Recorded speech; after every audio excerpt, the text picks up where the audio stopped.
Alô? Estamos já, eu acho que já estamos live. Nunca tenho certeza disso. Peço desculpas a quem está nos ouvindo no Facebook.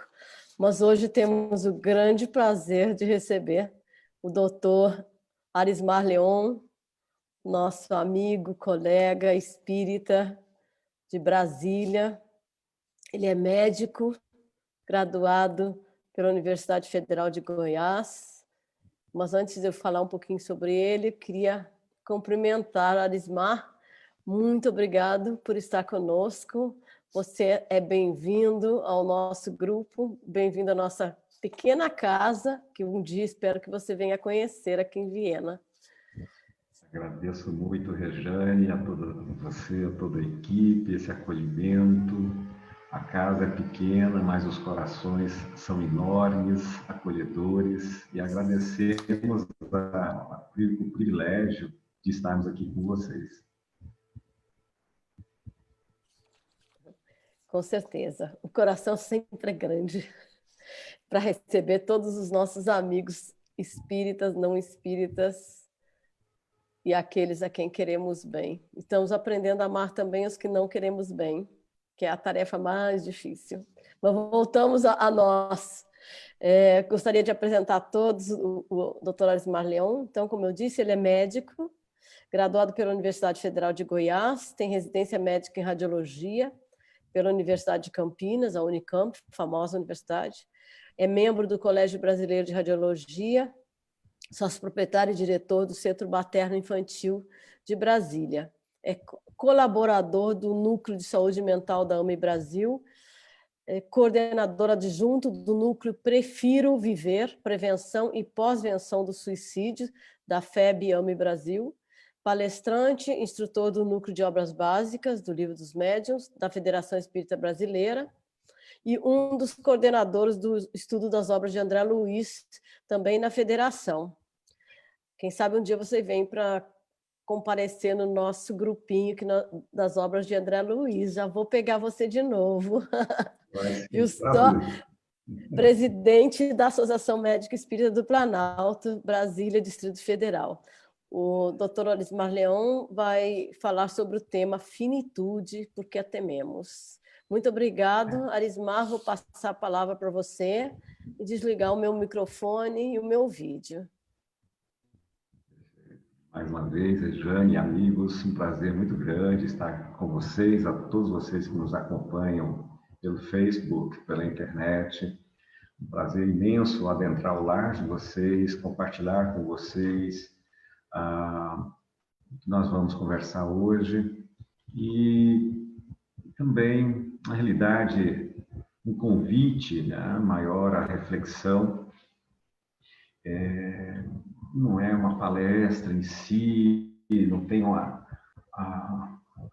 vamos dizer, a intenção aqui de uma palestra nesse sentido de instruir, né, de informar, mas de incitá-los a uma reflexão sobre o tema, sobre a finitude, sobre a morte, sobre a vida, né? Nós que estamos aí já próximos do dia de finados, uma data muito especial para todos nós, onde comemoramos e relembramos o desencarne, comemoramos a vida, o convívio com todos aqueles que tivemos, que já foram, parentes, amigos, e revivenciamos a nossa caminhada junto a eles.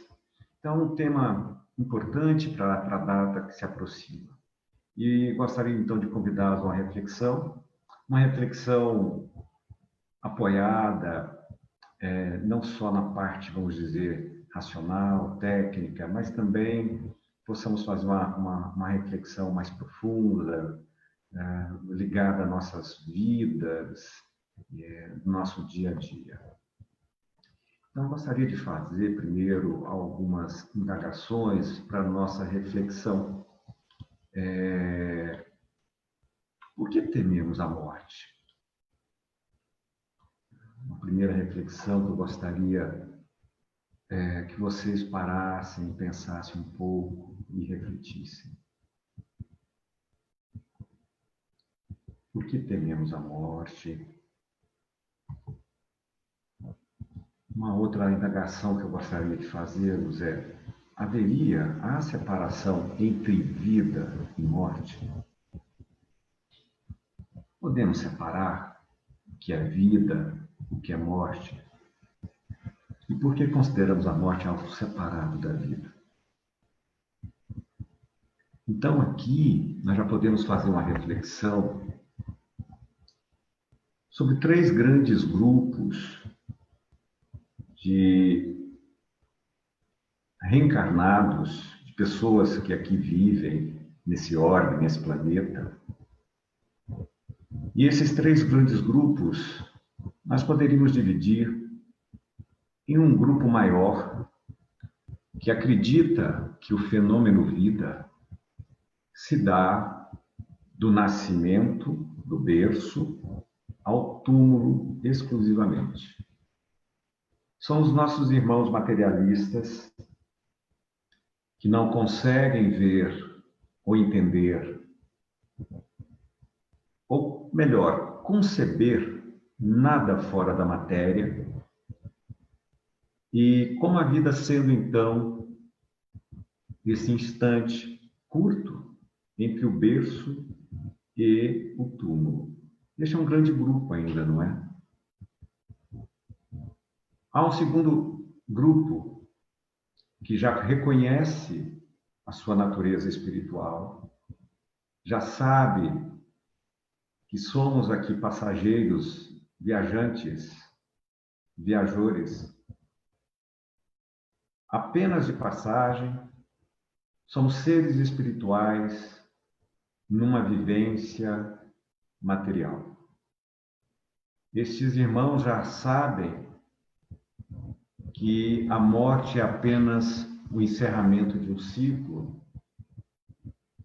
para o início da nossa vida espiritual, da onde viemos.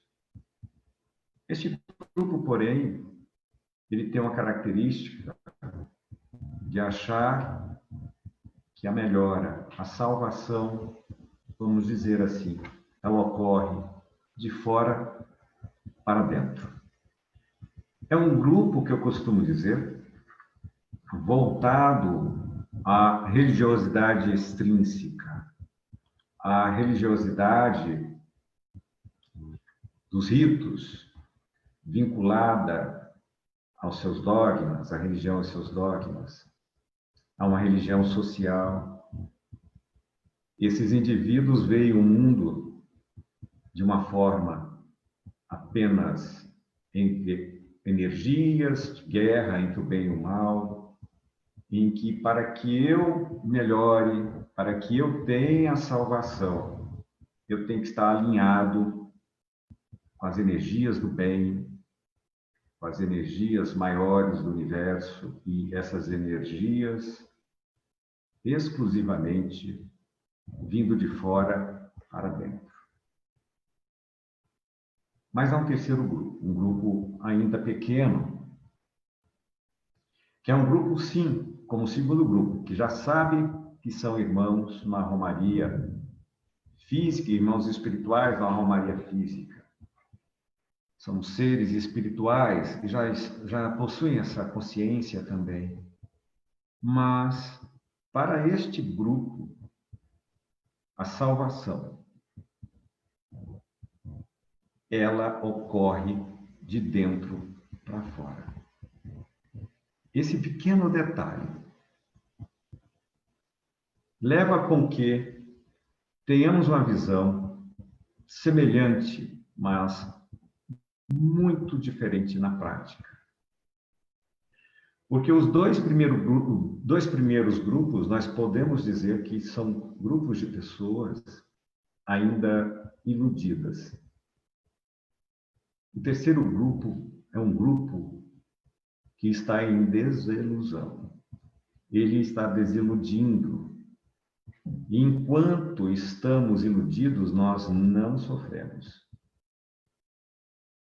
A desilusão é um processo de sofrimento.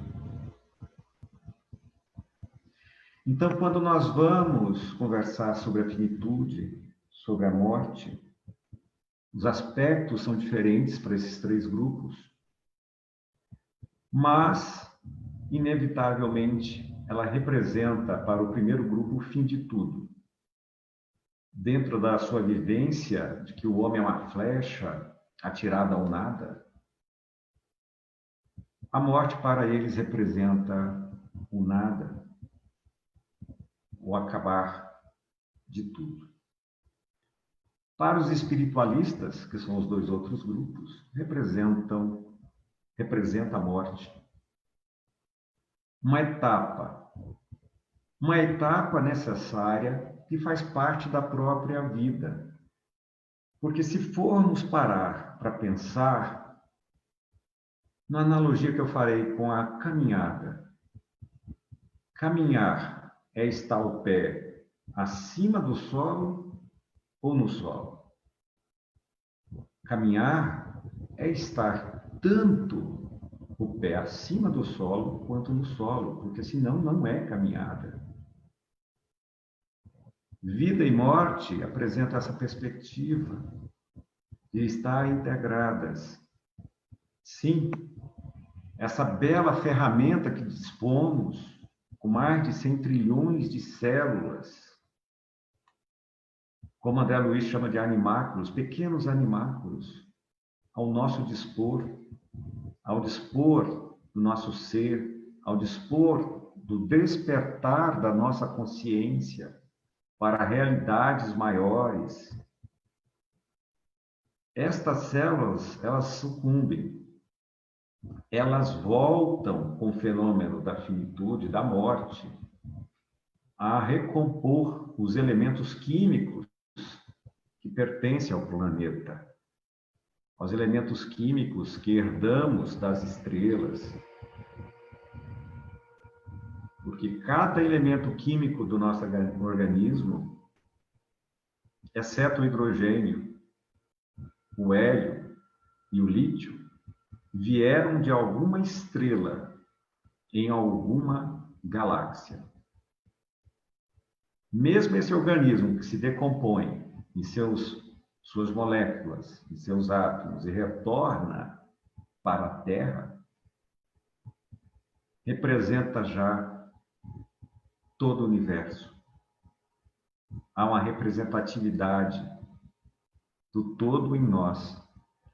Não só nesse ser que irá sobreviver, mas também neste corpo, em que usamos como uma grande ferramenta, como um grande recurso pedagógico para o nosso despertar.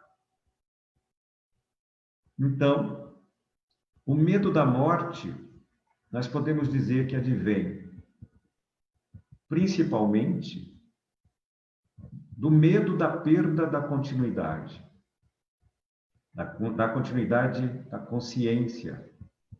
Para muitos ainda, o medo da perda daquilo que conquistaram de forma transitória, suas posses, sua casa, seu nome, sua família, o seu poder, o seu cargo, a sua relevância na sociedade, a sua fama. Para muitos, a morte representa a perda disso tudo. Do eu. Mas seria, então, a morte uma continuidade, após a morte, a possibilidade de uma continuidade desse eu? Seria proveitoso para nós a continuidade deste eu transitório?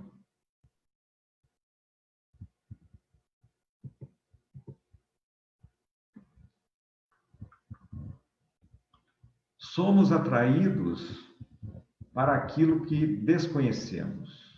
E aquilo que desconhecemos, tememos. Então, nós somos atraídos para o tema morte. É uma atração milenar. É uma atração que ocorre para a nossa reflexão profunda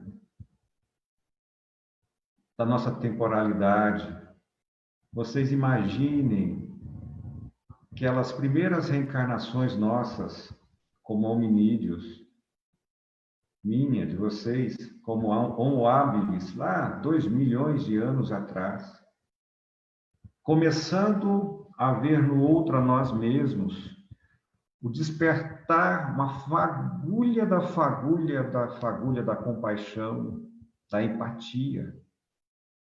Esse seu parente, aquele que vivia contigo como coletor, falece.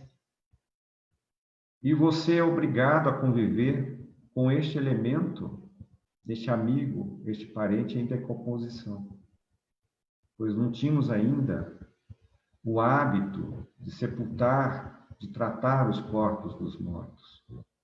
Vocês imaginam o desentendimento que era para nós, que foi isso, essa fase para nós, das nossas almas, de tentar entender esse processo.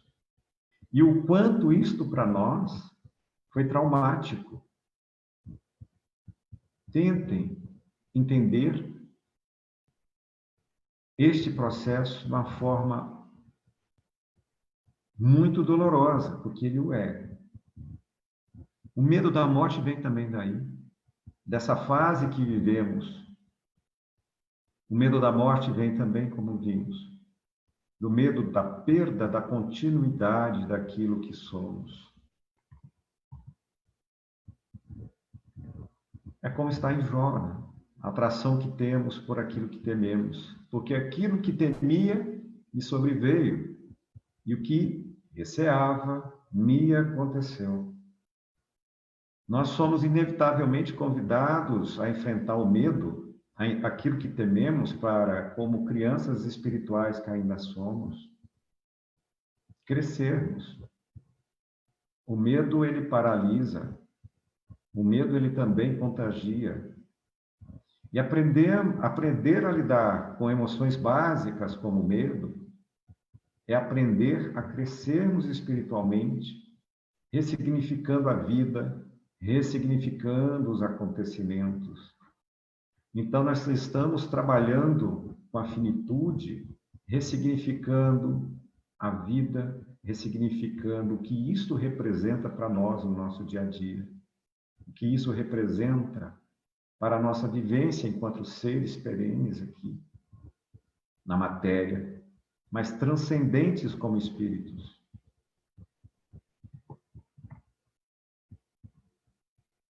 Allan Kardec, ele nos coloca num livro que vocês conhecem, mas aqueles que não conhecem estão nos assistindo, eu convidaria a ler este livro, uma obra fantástica, que é O Céu e o Inferno, ou A Justiça Divina segundo o Espiritismo.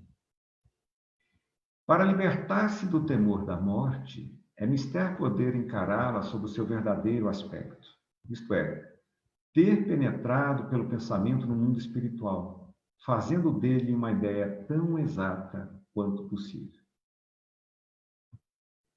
Será que seria possível penetrar no que há do outro lado? Descobrirmos o que temos por lá? Porque reencarnamos e não lembramos de mais nada. Seria possível. Sempre foi explorada essa questão. Através da mediunidade, nós podemos sim explorar o outro lado da existência e entender, e esse livro coloca isso de uma forma bem clara, e entender que as leis morais fazem parte das leis naturais.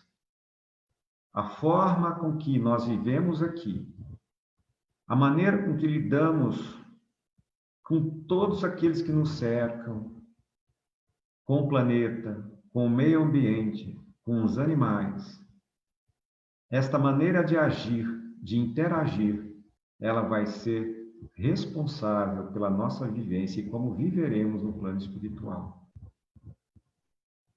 As leis morais, portanto, elas fazem parte das leis naturais.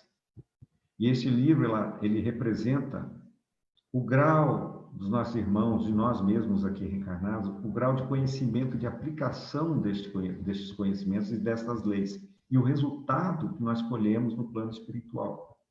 Então, a mediunidade é um processo, sim, de adentrarmos no que poderíamos chamar de desconhecido para muitos, mas que para nós espíritas não. Uma outra maneira de conhecermos, vivenciarmos, segundo a sugestão de Kardec, estudarmos o pós-morte, é passarmos por uma experiência de quase morte.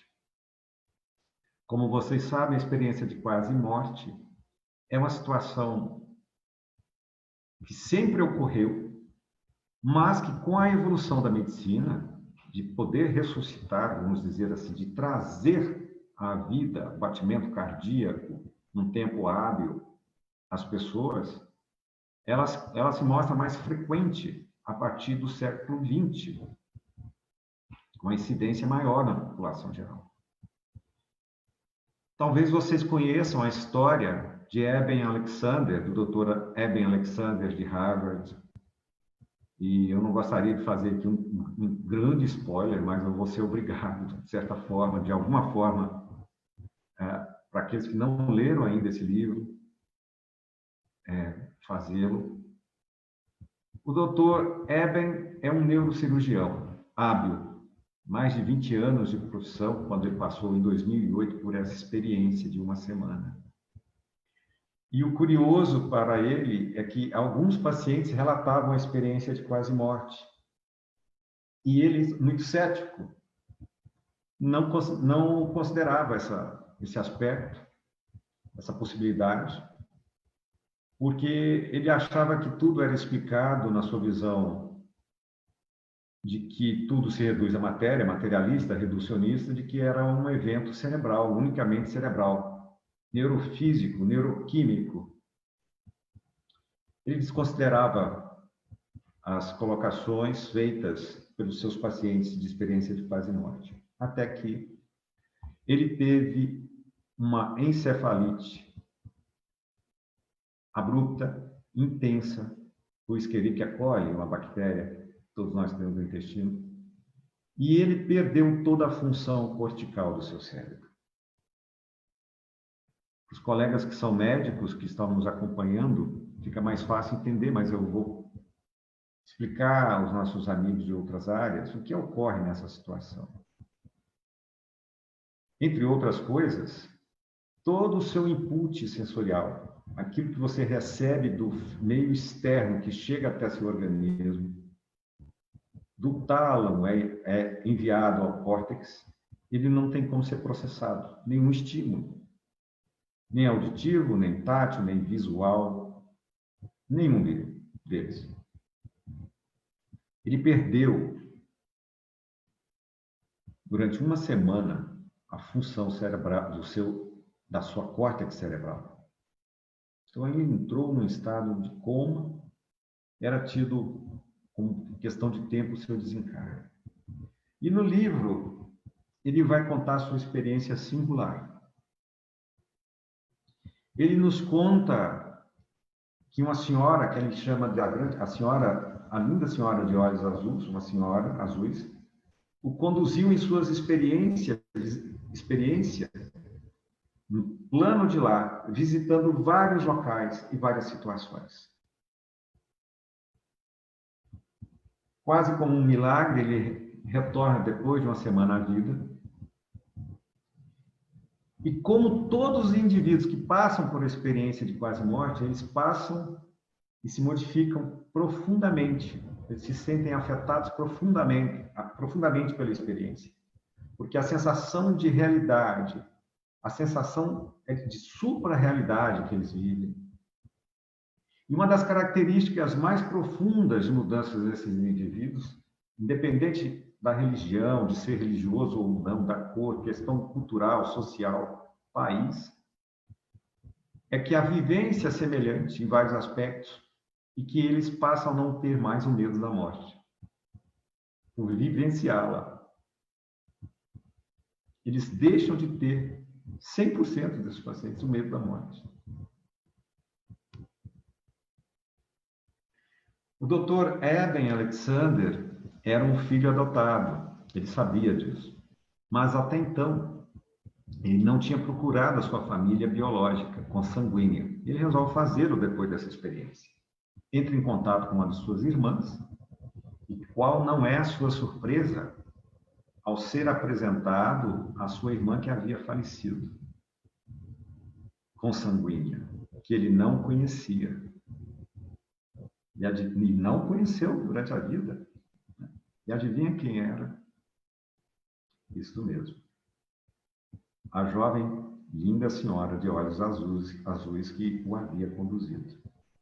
Então, observem que nós estamos diante de um fato, e ele, como cientista, sabe muito bem que é um fato que pode ser refutável, pode ser verificável, e ele verificou, né? Por uma coincidência. Né? Ele encontrou a pessoa que o conduziu do outro lado. Então, aí não é questão de crer na continuidade do ser, da consciência após a morte. Não é questão mais de crença. É questão de saber que sim, acontece. Né? Seria dentro da área da epistemologia a crença justificada, uma verdade, né? Mesmo com as suas parcialidades temporais, mas a verdade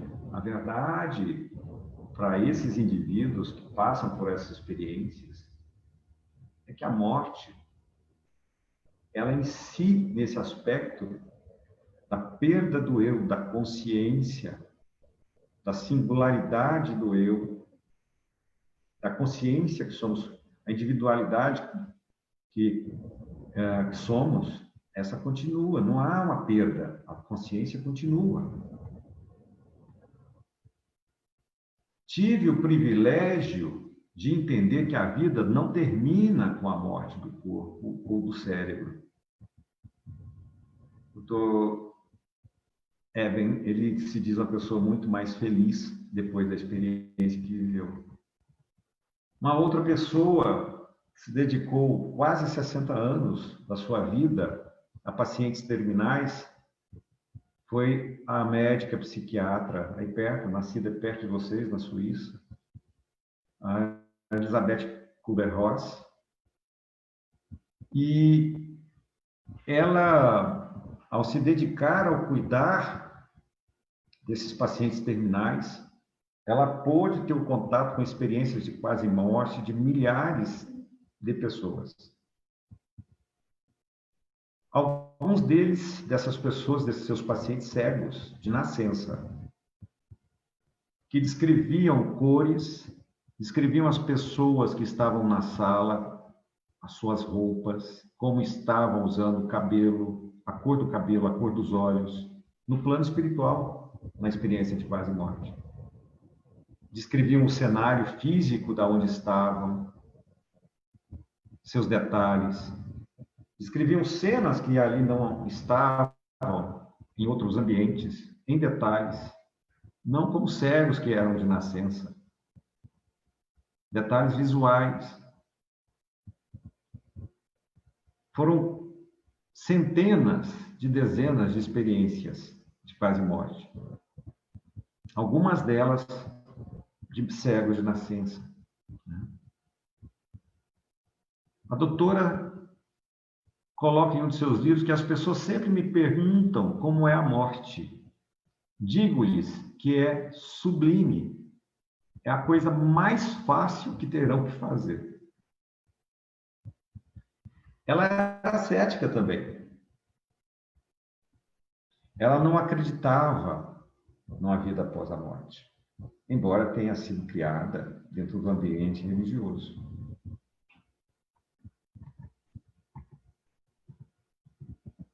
Ela ainda vai nos colocar: a morte é simplesmente um desprendimento do corpo físico, como a borboleta desprende-se do seu casulo.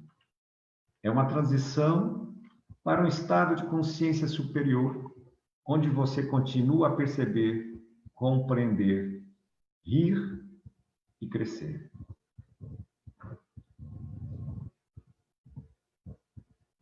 ainda como privilégio que tivemos aqui nesse século, no século passado, né, de convivência com esse anjo que é o Chico,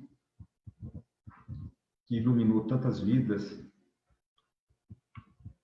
O Chico, no seu trabalho de psicografia, de cartas, muitas delas de desencarnados, de pessoas jovens, ou de parentes, aos seus amigos que ficaram, aos parentes, pais, mães. Ele também vai nos dar uma demonstração da continuidade, sim, da existência e da consciência. Várias cartas com detalhes impressionantes, porque nós, todos nós, ao vivermos, deixamos um rastro que pode ser verificado, aonde vivemos, com quem vivemos, nossos gostos, detalhes de nossas vidas, muitos detalhes. Aí perto no CERN, vocês têm um acelerador de partícula, pergunte para algum físico se já enxergaram alguma partícula lá. Eles vão dar um sorriso para você, nunca enxergamos uma partícula. O que nós vemos é uma projeção da partícula, um receptor apropriado que vai descrever a trajetória, o arco, a velocidade, com determinada direção e sentido, que nos indicam esses dados, todos esses dados, que partícula é, matematicamente. Mas visualização direta, não. Esses dados para a ciência têm um significado menor do que aqueles que são verificados pelo sensório comum, pelo sensório direto. Esses são dados mais fidedignos para a ciência. E o Chico nos dava vários deles em cada carta. Nome de pessoas desencarnadas, pessoas que saíam de sua residência para receber o conforto desses que já haviam nos deixado, que lá deixavam cartas com detalhes, com nomes, com o nome do cãozinho, o nome da namorada, da noiva. E essa pessoa tinha ido ao Chico sem jamais avisar ninguém. Ela foi lá, não é época da internet, ninguém sabia onde estavam esses dados. Aonde estavam esses dados? Em lugar nenhum. Os dados existiam. Então, a veracidade da continuidade da existência, o Espiritismo mostrou através da mediunidade. Mas não fez nada demais, porque esses dados continuam, a mediunidade sempre continua existindo, há séculos afora. Né? Jesus, em sua passagem na Terra, através da ressurreição, o que veio nos trazer? Senão a continuidade da consciência, a continuidade da vida. Não é isso? Mesmo assim, Tomé, Senhor, posso tocar suas chagas? Alguns de nós ainda nem Tomé somos, né? Não acreditamos, simplesmente. Mas outros sim. Agora, Paulo, ele vem nos trazer um convite para uma morte. E esse convite é um convite que também foi feito por Jesus e por outros mestres. E assim como aos homens está ordenado morrerem uma vez e depois disto o juízo. Paulo aqui nos incita, nos convida a uma morte. A morte verdadeira que vamos ter que passar todos nessa caminhada entre reencarnações e reencarnações, idas e vindas. Esta sim, inevitável. A morte do homem velho. A morte do homem que serve a si próprio. A morte do homem que serve ao seu eu, ao seu egoísmo.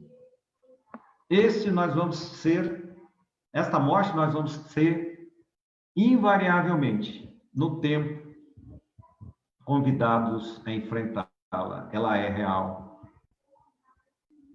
Então, aquele medo descontinuidade do eu, ele, na realidade, deixa de existir, como nós vimos, e a morte passa a ser um recurso da vida, um recurso pedagógico do desapego àquilo que nós chamamos de eu. As suas posses, aquilo que você tem, aquilo que você representa, os seus familiares, a sua casa, o seu posto, o seu cargo, a sua profissão. Ela coloca a morte biológica, coloca um fim nesta vivência, feita de memórias, de ligações. Nós, conosco, com aquilo que possuímos, com esse apego danoso. Porque, amigos, quando falamos de apego, estamos falando de serviço ao eu. E, ao falarmos de servirmos a nós mesmos, falamos do egoísmo. E onde há egoísmo, não há amor. Para existir o amor, nós temos que desfazer o eu, o apego ao eu. O desfazimento deste apego é o surgimento do amor. Só existe o amor aonde não existe o eu. Aonde há o eu, não há o amor. E a morte vem, então, como um recurso, como uma grande ferramenta para que possamos desapegar do eu. Deixarmos para trás tudo aquilo que representamos na atual vida e levarmos conosco aquilo que é essencial. Nossos aprendizados, nossas aquisições, o manejo dos nossos sentimentos, o despertar da compaixão, da empatia, da indulgência, do perdão e da fraternidade. Estas aquisições, o findar, a finitude, não nos tira, mas como um grande remédio, como uma grande ferramenta, a morte vai nos obrigar ao desapego. E no desapego, há o florescer do amor, da comunhão com o divino, da comunhão com todo o universo, em sua profundidade, aquilo que os estoicos buscavam lá atrás na Grécia, a nossa comunhão com o todo. Ela só ocorre na desintegração do apego ao eu, do apego e do servir a mim mesmo. A morte, portanto, ela é esse divisor em que vai nos permitir levarmos as nossas aquisições não transitórias, deixando para trás as falsas aquisições que são temporárias, perenes, que não pertencem ao espírito. Só há o amor no desapego ao eu. É por isso que Jesus vai nos dizer: amarás o teu próximo como a ti mesmo. Porque nessa fase do desapego, nós não teremos mais o serviço a nós mesmos, a nossa persona, aquela figura que montamos em cada reencarnação. Nós serviremos ao Criador, essa inteligência suprema que nos guia, que nos orienta, que nos alimenta no seu amor. Nós seremos seus espelhos a refletir a criação através dos nossos pensamentos, nossas palavras e nossas ações. Sem a morte, não chegaremos à verdadeira imortalidade. A imortalidade do ser espiritual crístico que serve como co-criador maior, que trabalha em harmonia, em ressonância com o Pai, com a inteligência das inteligências, em seu amor incondicional, infinito e na sua infinita misericórdia.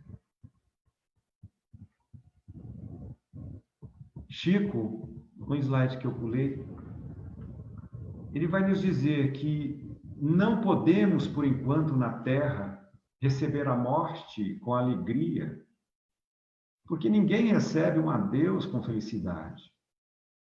Mas podemos receber a separação com fé em Deus, entendendo que um dia nos reencontraremos todos numa vida maior. E essa esperança deve aquecer-nos o coração. É a esperança do reencontro, de que continuamos juntos nesta grande caminhada rumo à felicidade, à paz, à harmonia, de muito trabalho e servir. Então, essa é a mensagem que eu gostaria de deixar para todos nós aqui, para todos vocês. Possamos refletir nesse dia de finados que está chegando. Passamos aí, né, recentemente, próximo. Possamos refletir e entender que nós somos seres imortais, fadados a sermos deuses. Despertar a divindade dentro de nós, de dentro para fora, é o verdadeiro trabalho. Muito obrigado a todos vocês. Um grande abraço, muita paz e harmonia a todos. Obrigado. Muito obrigada, Arismar. Não sei se nós temos alguma pergunta, vamos esperar um pouquinho. Enquanto isso, se pudéssemos colocar uma que já veio por aqui. Você falou no início da palestra sobre o medo, né? Que paralisa. E, por um lado, ele é tão nocivo, não só com respeito à morte, mas em toda a nossa vida, mas também ele é um fator de sobrevivência. Você podia falar um pouquinho sobre isso? O medo, ele na realidade, ele é um instrumento da sobrevivência, né? O medo é das emoções a emoção mais primária das primárias. Ele está altamente vinculado à sobrevivência, ao instinto de sobrevivência. O medo, ele nos permitiu chegar onde chegamos, até aqui. Porque lá nas savanas, caçando, coletando os alimentos, nós ficávamos expostos aos animais como alimentos que éramos para eles, né? Tivemos que desenvolver, então, uma habilidade instintiva de comunicarmos uns aos outros através da linguagem, dos gestos, a presença de ameaças. Então, essas ameaças reais, elas tinham que despertar em nós uma ação, uma capacidade de reação do organismo à luta ou à fuga. Então, o medo é uma emoção que vai nos afetar organicamente, nos capacitando ou para lutar, ou para fugir, ou ainda uma terceira alternativa, que é fingirmos de mortos, sabia? É válida, às vezes, essa alternativa. Então, como toda emoção, o medo está muito vinculado ao nosso físico, a reações físicas, de uma forma muito instintiva. né? Os animais também apresentam essas emoções, né? A alegria, a tristeza são outras emoções básicas, né? Então, o medo, na realidade, é um instrumento que nós adquirimos na evolução de capacitar nosso organismo para a fuga das ameaças e para a sobrevivência. Agora, quando esse medo é irreal, quando ele passa a tomar conta de nós em situações que não são reais, quando nós tentamos prever o futuro, Rejane, trabalhando dentro de nós ameaças que não existem, isso vai nos levar a uma situação de ansiedade crônica. Aí está a ansiedade. Um adoecimento do organismo e um adoecimento do ser psíquico em decorrência do cultivo do medo, dessa energia, né? Que nesse caso é patológico. Muito obrigada. Temos uma segunda pergunta da nossa amiga aqui da Casa Espírita, a Cláudia. Ela está perguntando como trabalhar o desapego.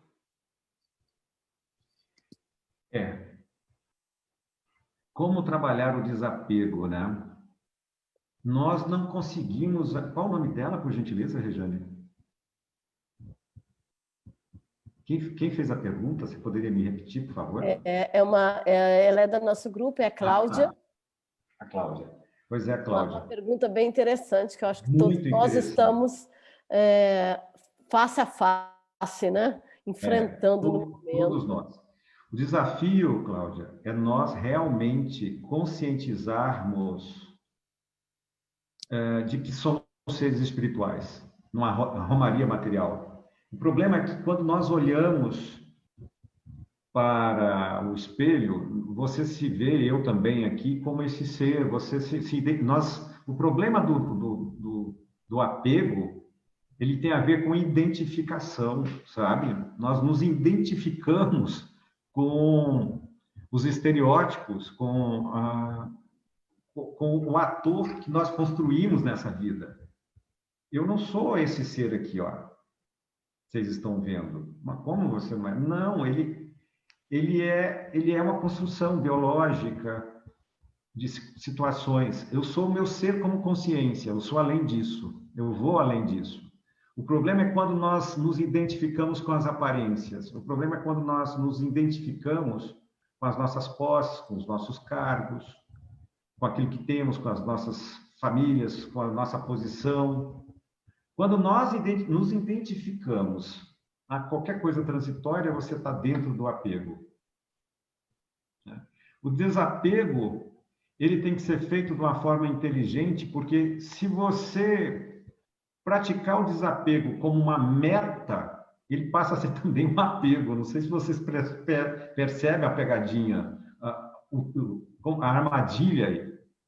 Se você pratica o desapego como uma meta, ele passa a ser um apego também. O desapego passa a ser um apego, né?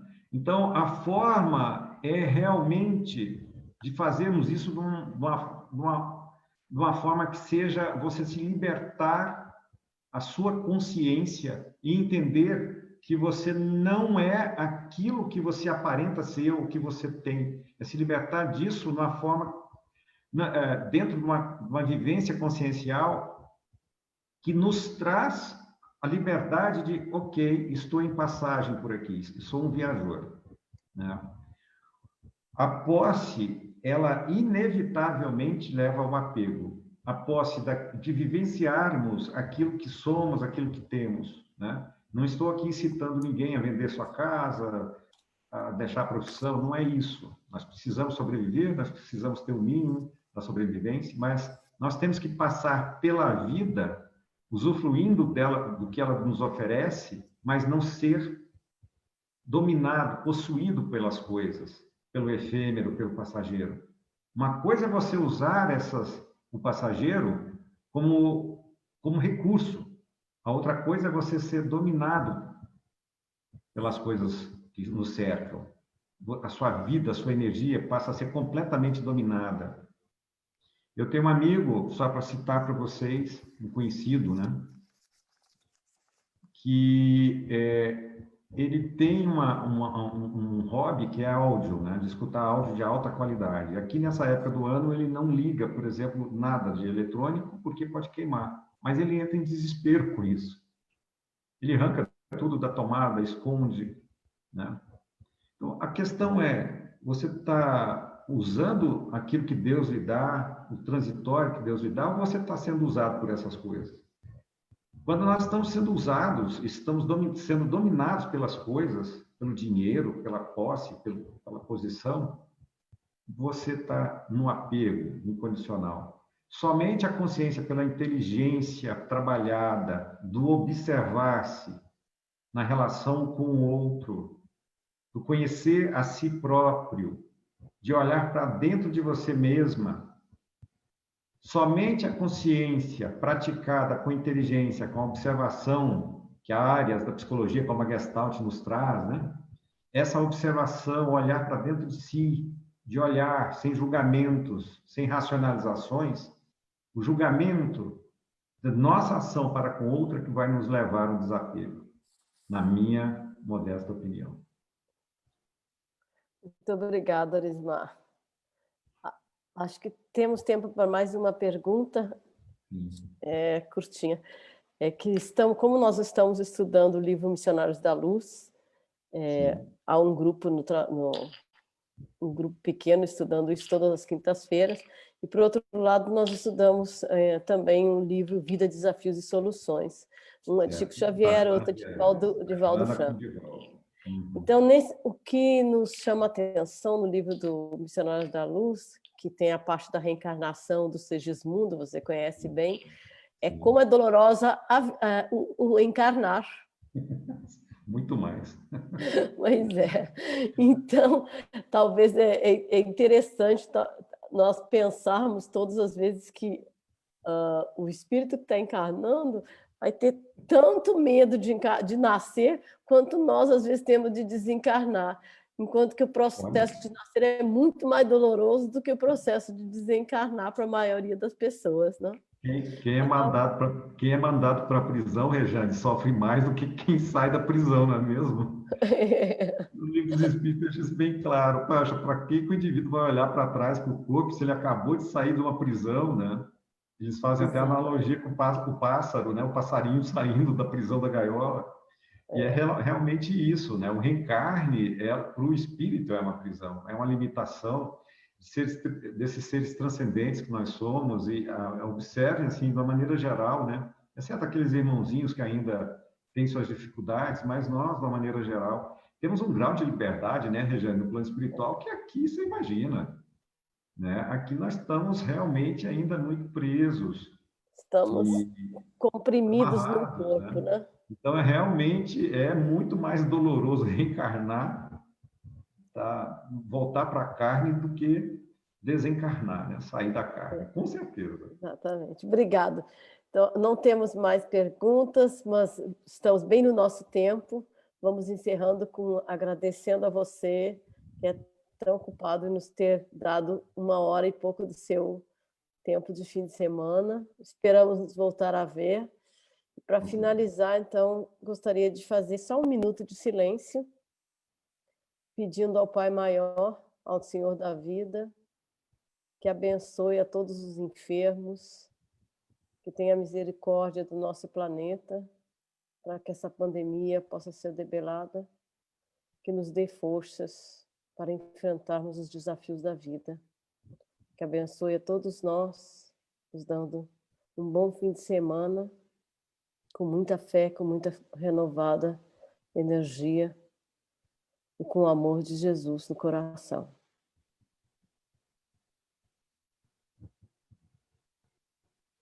Obrigado a todos que estiveram conosco. Vamos